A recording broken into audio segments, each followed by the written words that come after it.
My friend, you have met a terrible, terrible demise. But, I don't feel too bad about it. After all, if it weren't for me, it would have just been from someone else, I guess what I'm trying to say is life goes on.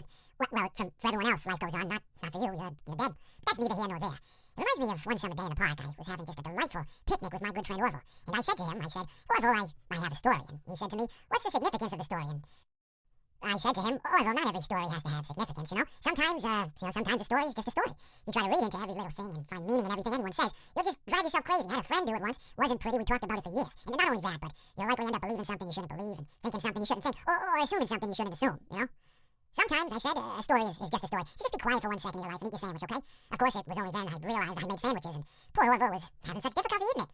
Elephants have those clumsy hands, Actually, I suppose that's the problem. They don't have hands at all, do they? They're all feet. I couldn't imagine someone asking me to eat a sandwich with my feet. Now, if I recall correctly, there was a bakery nearby. I said to him, Orville, let me go get you some rye bread. Now, I'm unsure if elephants enjoy rye bread, but I assure you that Orville does.